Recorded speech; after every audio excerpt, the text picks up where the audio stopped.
Well, every entrepreneur knows that having a brilliant idea is only part of the journey. But how do you make sure that your big picture vision translates into effective day to day execution? In the upcoming session, The Entrepreneur's Balancing Act, Vision versus Execution, our panelists will explore the challenges and share strategies for harmonizing strategy and action. So please put your hands together and welcome our moderator, Kevin Morelli, the CEO, founder of Huntward Advisories, the panelist, Jamie Beasley, the founder of Econ Dev Ops, Gustin Smith, the founder of, and chief design officer of Guest Creative, and Rebekah Edwards, co-founder of R&B Advisory Solutions LLC, and Ryan Hodgins, co-founder and CEO of Marketer. Please make it nice and loud for them. So it's 3:45 in Vegas after 3 days, and we only have the survivors here. So everybody who's very serious about scaling, we're down a couple people on the panel, but that's all right because we have the two best people that we're going to be on here. Absolutely. So we're gonna have some fun, learn some stuff. So I'm gonna let them introduce themselves and answer one question, which is in one word, or what word describes the tension between execution and vision at your company and why? Well, I'm Jamie Beasley. I am the founder of Econ Dev Ops. We're an administrative support services agency for chambers of commerce and economic development organizations. The word that describes the tension between vision and execution is probably confusing. Because you get a great idea and you're, all in, very passionate about it, and it's what's the next step? And once you figure out what the next step, then it's what is the next step? So it's definitely it's a journey. So maybe that should be my word is journey. I like journey. So where are you on your journey right now? What have you been trying to figure out lately? Well, I mean, I've got my business started and I've got some clients and I'm just growth. It's really I think what we're all after, it's just growth. Growth and then struggling with the actual execution of being able to accomplish that growth.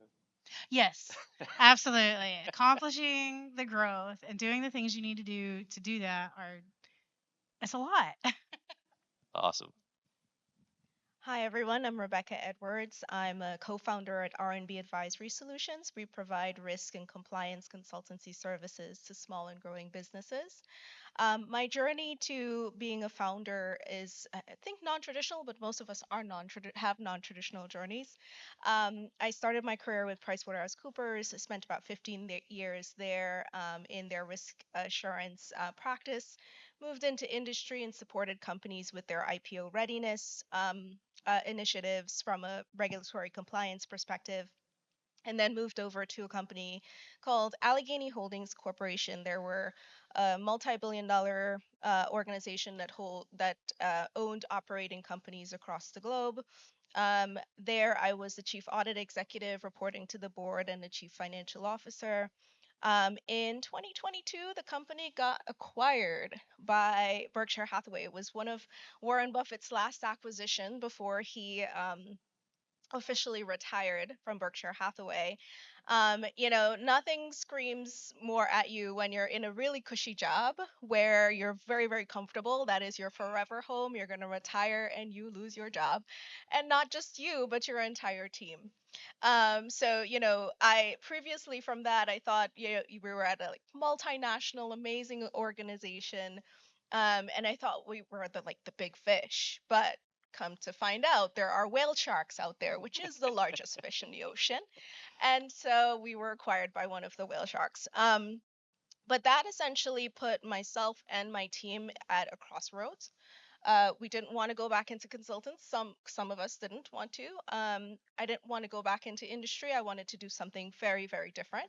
And of course, we were all in this, sort of we were on a life stage. Some of us, were pregnant and had kids. Some of us have, aging parents that needed taken care of. So everybody was in this state of not wanting to go back to the old. They wanted to really embrace something new.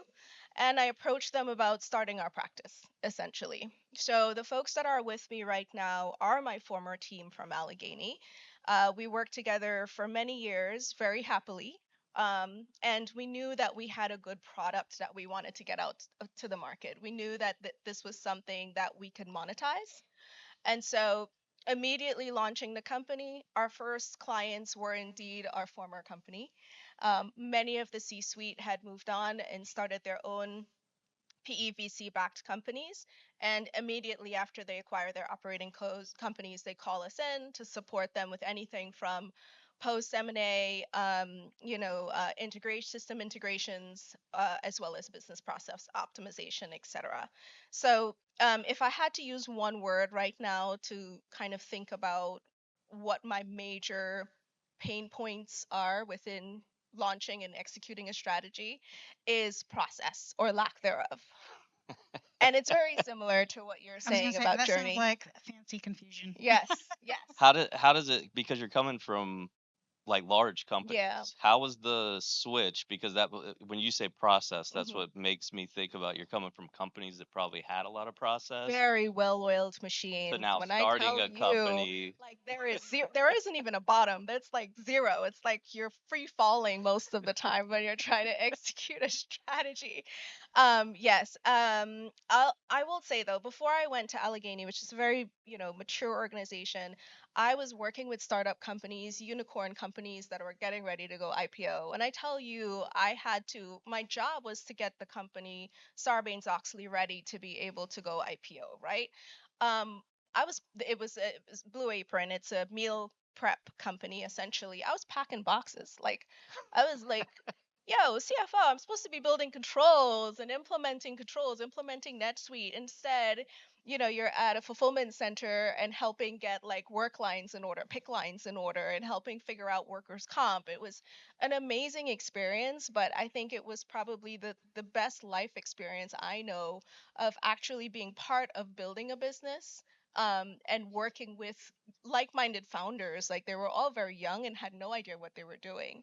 So it was also, I feel, where I was, sort of bitten by the entrepreneurial bug to say, well, if they can do this, I can pretty much, I could do this too. Yeah. So, and I come from a similar background, so Yeah. that's why I've made that jump too Yeah. myself. So how did, like, coming from somebody who's helped people put processes in place, what's the difference between trying to put it in place at your company versus helping somebody else do it? Herding cats. It's the best, analogy I can use. It's funny. When we go to a client, I mean, it's so down pat. We can do what we know how to do best in our sleep. But when it comes to ourselves, it's very rare that we take that step back to recalibrate, right? And so I often find myself now, when we launched a company in 2023, I built a 3-year long strategic vision, and now I have to, like, every 6 months recalibrate. That didn't work. Okay, let's do this other thing. And so when I say process, we don't have an execution framework. Someone said that at the CXO panel yesterday that I sat on, and I was like, yes, that is exactly what we're missing. Is we have a strategy. We know kind of sort of how, it's like a puzzle of how to execute it. Sometimes it executes really well, sometimes it doesn't, but we haven't defined a definitive, consistent process of how we want to push these strategies out. Yeah. That's great. That's awesome. And I help people put execution strategies in place. So if anybody wants a framework, just message me on LinkedIn and just say founders, I'll send you one. It's a Thank you. workbook, but it also leads in to the next question, something you said. So when you find that vision and execution is out of sync, how do you decide what you need to adjust? That's a tough one. um, I think you have to really sit down and take a hard look at what you're doing and what's not working. Because when you sit down with a vision, it all works out beautifully in your head. I mean, when I started, I had like, within 6 months, I was going to have all the clients I needed, and, all the contractors were going to be busy working full time. Like, it was going to be perfect. And lo and behold, that did not happen. um, and it's just adjusting your expectations to reality, and accepting that just because it's not going as smoothly as you thought, that doesn't mean that you should quit. It doesn't mean it's not working at all. And you just need to kind of look at your process, whatever process you have, even if it's not fully fleshed out, and see, where the bottleneck is, where the gap is, and fix that thing.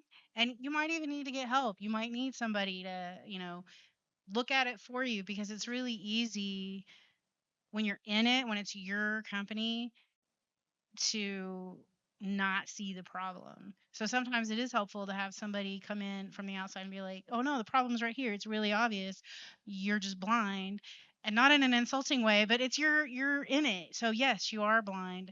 Um but yeah, I think just you really got to take an honest look at what you're doing and how you're doing it, so that you can see what's not working. And sometimes it's hard to admit that there's something not working, but if you don't admit it and fix it, you're not going to move forward. So on this one, especially kind of where you are with your company, have you had a lot of times I feel that some of the execution problems are people problems. So either training or hiring, like is that something you've experienced while you're kind of struggling with, do I adjust my vision or do I need to change the way I'm hiring or training? Well, for me, actually, the hiring wasn't really a problem. I found all kinds of experienced, qualified contractors that could do the work. My problem was communicating the value and the need to the client, you know, and that, yeah, it's a little chunk of money, but this is the problem we're solving. But making sure I'm communicating that, clearly and in a way that makes sense to them. But also just getting the conversation started, like the marketing was what tripped me up the most. I feel you. And Yeah. How thus here we are. about you? Um, can you repeat the question again? Yeah, so how do you decide when strategy and execution capacity Hmm. are out of sync, which Hmm. one you adjust? I think it really has to, like you were saying, it really does have to go back to taking a look at your vision and your mission. And I'll give a typical example. I mentioned we had a 3-year strategic plan. We still do have it, but it gets adjusted every 6 months. And it's necessary to take that pause, because one of the first things we thought about as a business was, okay, we need to build a book of business, right? We need to find clients outside of our referral network. And so one sure way we thought we would be able to build a business was getting involved in government contracting. We are women founded, we are minority owned, so we were going to apply for the RMWBE certification, so we can basically propose for any process optimization or compliance work within the government sector. Um, that was supposed to be initiated last year. It's a strategy we were going to launch last year. We thought that would give us a constant stream of revenue, and then we can just continue to build upon that. When we stepped back and we looked at what we do as a business, we actually are a global firm. So we have our leadership team based in the United States, but our execution team is based offshore in India and in South Africa. And so, in order to, that's part of our DNA, to be quite honest, because when we go in front of our clients and we talk about the value proposition of what we can bring to them, we often talk about it in terms of saving time or money. And a big part of that is the offshore team that we use to help drive that cost efficiency. So we realize the story that we go to with government contracting work doesn't necessarily work or align with our initial vision and mission, nor, I think, from a legal perspective, can we work with offshore resources when you're doing work for the federal or state government. Actually, in New York City, you have to have residents work for you, which we could, but that meant that the strategy would take longer, or the execution phases would take longer to allow that strategy to truly be fruitful. So we had to sit together as a team and say, is this something that we really, really want to get involved in now because of the target market we're trying to get in front of, which are small and growing businesses? We do see this value creation measure as very important to our story, or how we get in front of them and talk to them about how we can do things with less time and less money. So we actually paused on that strategy to go forward with government contracting work. So one of the things that you said kind of sticks out to me. I think a lot of times, like founders, we just sometimes are lonely and we take a lot of things on ourselves. But you said that you sat down with the team Yeah. to kind of come up with a plan and involve them. Is that something that a Yeah. strategy that's worked when it comes to We kind of are, I tell adjust? people we're a band of misfits. We're like 2-year-olds running around with scissors. Like, I tell everybody that we've never, none of us have ever founded a business before, to be honest. And I love this journey because of the team that I have, because we're all sort of equal. I'm no longer their boss, which is weird. It's such a weird dynamic, because when we were at Allegheny, they would be like, oh, let's call Rebekah and see how we do this. And now it's like, oh, Rebekah's not going to know, you know?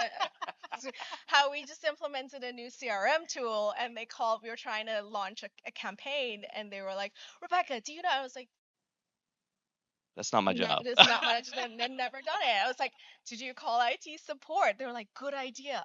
But I involve them a lot of the times. One, I'm a leader that likes to take opinions, collective thought. I think we make better decisions together rather than individually. However, you do have to be strong enough to know when to take the lead on certain decisions. So for as much as we can, I allow the team to be a part of the table, and a part of the key strategic decisions for the business. Yeah, that's Yeah. great. That's great. I think I can learn a lot from that. I'm sure everybody in the room can.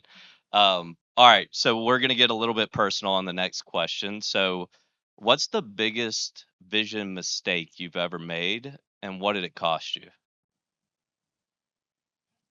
I make them every day, so I have a ton of examples.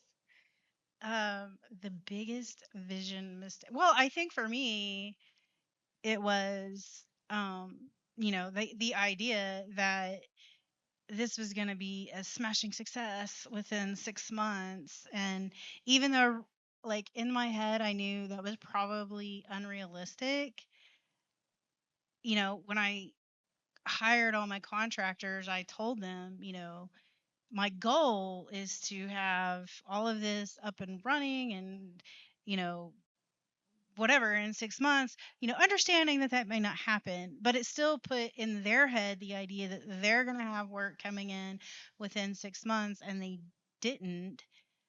And so I like basically lost an entire team of contractors. And so then I had to, as work started coming in, then I have to like restart the process of bringing on new contractors, like one at a time, and you know, making sure they understand like, yeah, this isn't full time. It's, 20 hours a month or 40 hours a month or whatever, but resetting realistic expectations. And so that was, kind of embarrassing.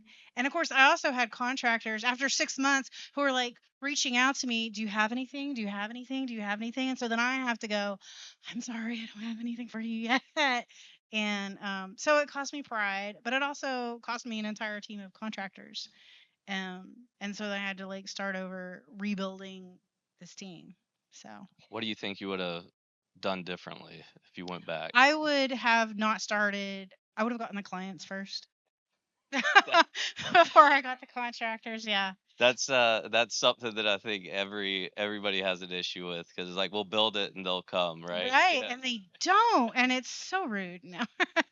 Well, that was actually because I went to somebody who had started a similar agency before me and had, was very successful. And I asked her, what should I do? Actually paid her for this advice. And she told me to build my team of contractors. And so that is what I did. And turns out she was very wrong. So Well, it's a good lesson. yes, absolutely. Absolutely. How about you, Rebecca? You know, I think for me, the biggest mistake I made was running too fast. Again, I'm running with scissors, and I have a great balance with my business partner. She's the builder, I'm the strategic thinker. The problem is I think and then I move impulsively, and she'd be like, "No, stop." I mean, the first year we started the company, I was like, "I'm going to build AI." She's like, "Absolutely not. Like that's not what you're going to do." And so one of the strategic initiatives that I tried to execute because I knew as collectively as a team we were lacking was to put a sales team in place. But that I think retrospectively looking back, it cost us money, so there's a cost. Looking back, it was done a little bit too quickly or too, without thinking about, okay, how is this really going to look for us? And what that means is, because we are a boutique firm, a lot of our service offerings are customized to our clients.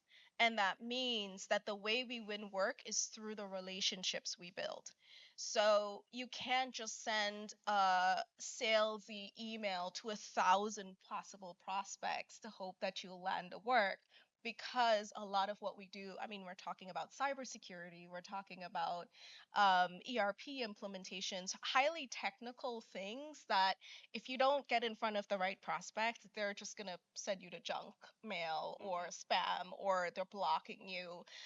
So there's two realizations in moving that quickly. One, our team wasn't ready for that. Two, we really, again, the reset concept, we really didn't go back to basics and say, okay, what kind of company are we trying to build and grow?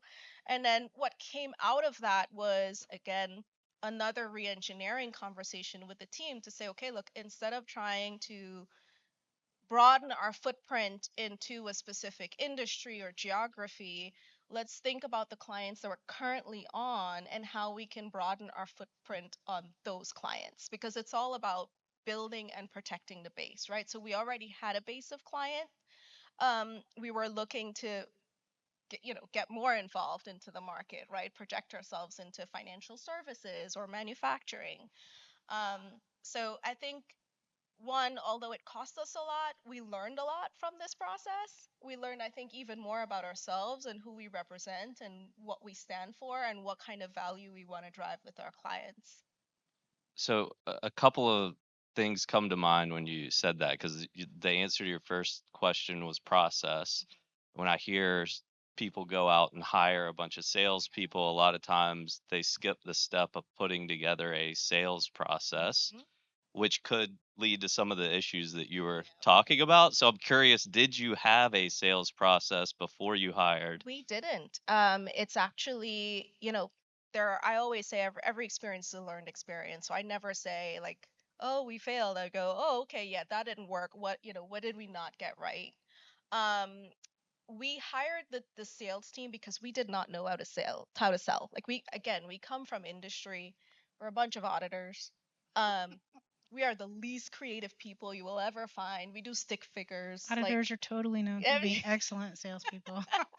well, it's funny because when I left PwC, I had been with the firm for 15 years, and I was talking to the partnership team about my trajectory to partnership. And I remember them saying, well, you're already bringing in X million dollars in revenues. Like, we want you to go on this partnership journey. It was like a 3-year journey to like become partner or whatever. And it's like, I hate selling. I don't want to sell.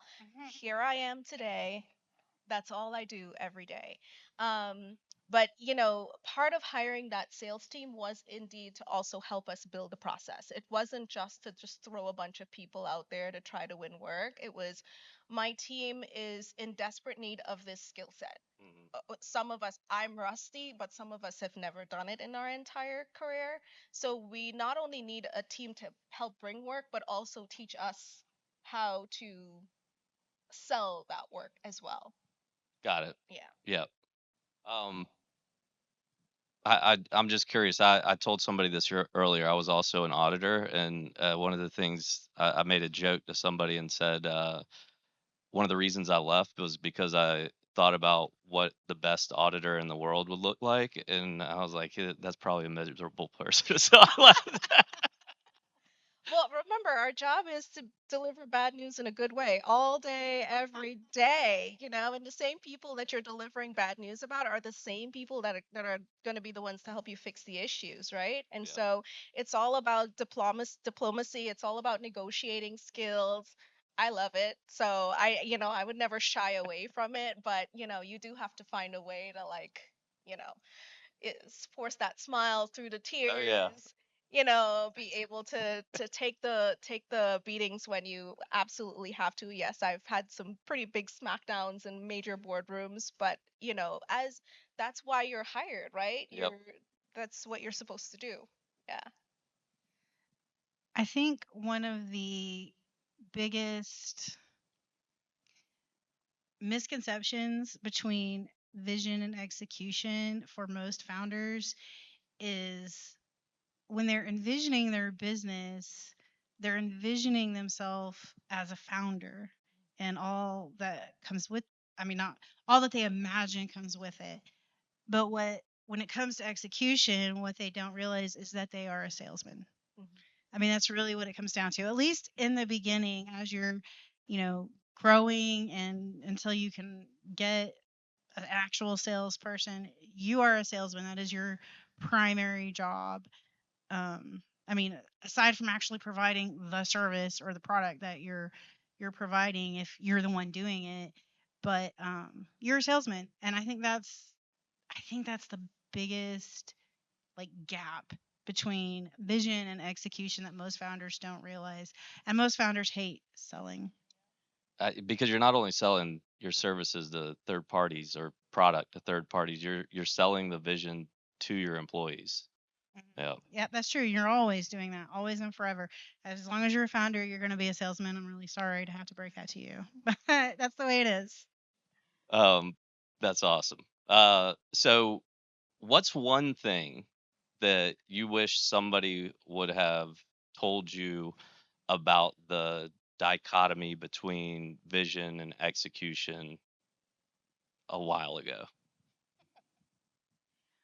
Well, I think for me, it would have been it's going to be so much harder than you think it is. Even though it's going to be hard, it's going to be even harder. Like, however hard you think it's going to be harder. That doesn't mean it's not worth it, because you get to the end and you have your own business and you're doing these things and it's amazing. But, it's going to be a journey, and at times it's going to be a slog, but you just have to get through it, and then at the end, or not at the end, but eventually it will be your business. You will be a founder and you will have a team and you will be providing this wonderful service or product, and so it's completely worth it, but it's going to be harder than you thought it was going to be. If somebody would have told you that, would you have believed them? I think in my head I would have believed him, but like in my heart I would have been like, but no, because people really need what I offer. So, it's one of those head versus, heart issues. Um, if I were to like sort of look back, I would say stress test your vision before you go ahead and execute. Um, I learned that the hard way. But again, I love the journey of learning. So it's like, okay, that didn't work. Next time we'll stress test it. Next time we'll maybe apply it to one client, and see how it works. And so, I think that when you're passionate about doing something, you tend to dive in and you're like, we'll figure it out. We'll figure it out. Yes, there are always going to be Every gaps. We'll figure it out. time. Well, again, when we were coming up with the name of the company, I was like, solution had to be in it. But, lo and behold, we're trying to find solutions for ourselves and not our clients anymore.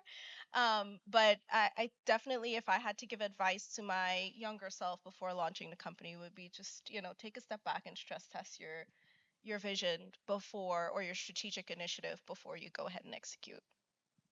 That's great. Yeah. Um, so I got one more question that I did not provide to y'all, but I think this is an important one. So what do you do if you're to determine if your vision is ahead of the market or it's just not going to work? I did nothing to to determine that. I saw what I felt like was a need because I was solving my own problem.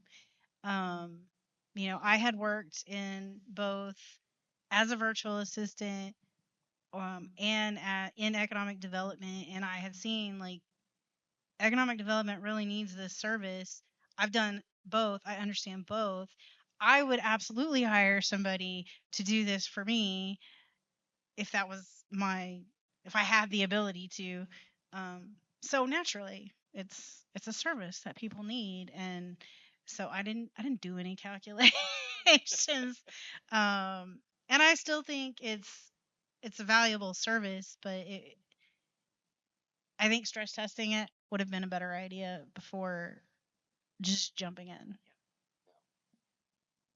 Yeah, before I started the practice, I had already surrounded myself with tons of mentors who were former, launching a risk and compliance consultancy is your PwC, your Deloitte. There are tons of them. They're everywhere. And so my first thought was, how do I even get into this market in the first place, right? Or is it oversaturated already with the number of CPA firms you see out there? And what can we be doing differently as a company? And so my first thing was I called half of my mentors and I said, I have this idea. Is this viable? Can it be done?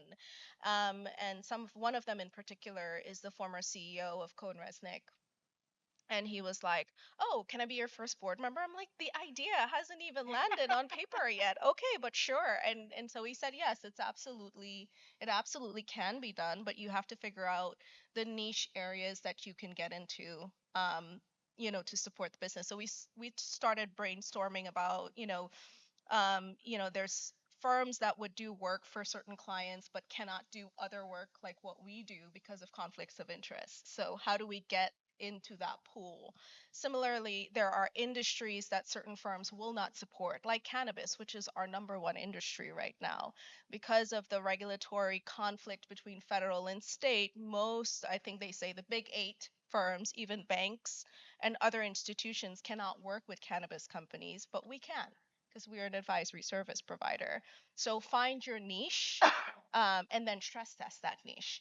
And so, it's a big, I think for me, I always go back to what I call my personal board of directors and they say, I have this idea. What do you think? And usually they're always supportive, but then they give you a lot of caution and a lot of like, well, I would approach it this way. And that's the stress testing bit that I learned specifically from them. That's Yeah. great. That's awesome. I think board of advisors, especially that are uniquely designed to solve the problems Yeah. you're facing in the next 3 to 6 years, is probably a good idea for everybody. Um, all right. So we've got everybody that's serious in here. So does anybody have any questions?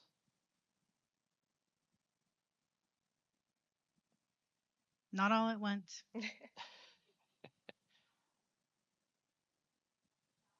Oh, we do have a question. Yeah, I can come to you. Thinking on his feet like a good founder.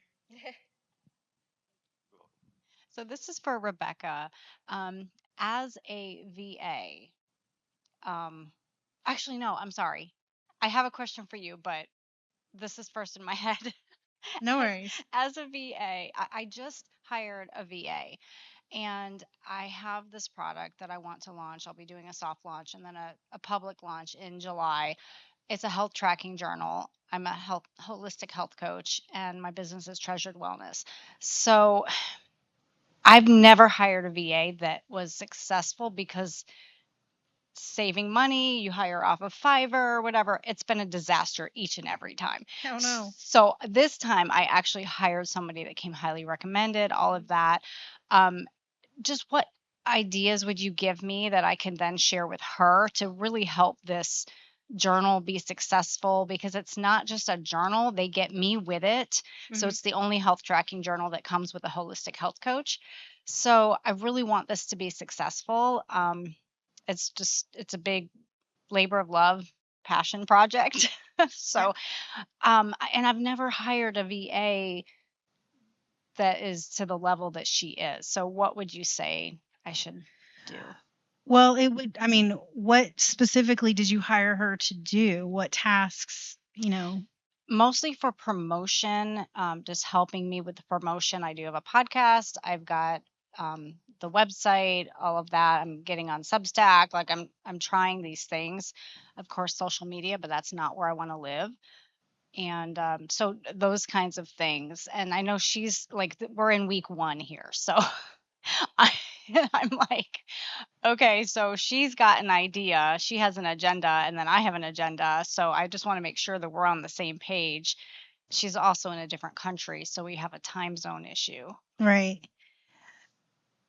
I would make sure she understands. I mean, it shouldn't be about her agenda. It should be your agenda, and to make sure she understands that, and to make sure she understands your voice. Yeah. And I mean, that's going to be I mean, you can sit down and have like a long talk with her about your vision and what you want and what you want to sound like. Have her look at things you've published previously Yeah. so that she can understand your voice. And for a while, hopefully it's only for a while, you'll have to check her work, and Yeah. so that you can give her feedback on like, no, I wouldn't talk like that, or these are the kinds of things I say, and then she'll learn it and she'll be able to do it on her own. Because the thing is with the VA, they're not immediately out of the box. They may be the best in the world at what they do, but they still have to learn your process, your thoughts, how you want all of this to present, and that just takes a little time. So you do have to have patience. Yes. And I understand if you've had all these disasters, that's really hard to do. But if you're having her doing your promotion, I would say make sure she understands it's not about her agenda, it's about your agenda, and have her look at what you've done previously so she can understand the way you talk about what you're offering, and then come back to you with any questions or ideas or whatever. And you just have to check her work for a while until you are comfortable that she understands what you're trying to say. Yeah, that aligns with what I've already had to check something yesterday. Because it's like just go back through. This is not my voice. Because I mean, I want my hands in everything. Mhm. I want to be forward facing. I don't want her to be necessarily contacting clients and all that. I'll do all of that. Right. But all the stuff I can't stand, That's like what a VA is for. All the stuff tracking. you can't Yes. stand. Yes. And so she's doing great already with tracking, but it's like I really want it to sound like me, which is why I struggle with AI. Yeah. And I'm learning. Which Okay. you can train AI to sound like you. I know. But it does take time. I It mean, it takes time and patience and like stop being a cheerleader to me because it's like it just creeps me out. But thank you.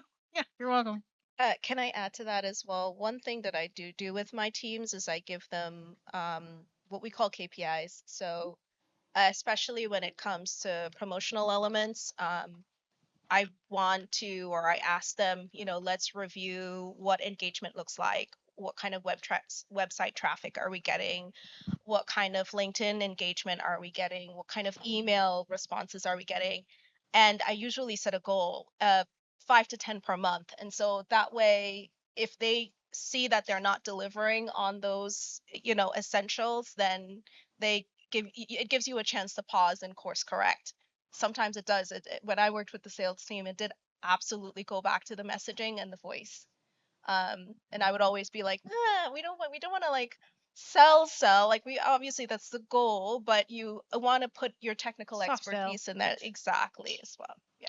And I think with any hire, especially the VAs, scorecards, playbooks, and then scoreboards, right? So the KPI is visible, checking in with it at least on a weekly basis to make sure that performance is where it is, I think goes a long way. Are we out of time? Does anybody have a question? Do you want to talk a little more about your business? Oh, so my business is I'm a CEO, executive team coach, and I work with companies, founders that are 3 million to 25 million. My background is finance and accounting, but this topic specifically, I deal with clients every day. So thank you for entertaining me. We are here to be entertaining. That was the whole point. Awesome. All right. Thanks, everybody. Thank you, guys.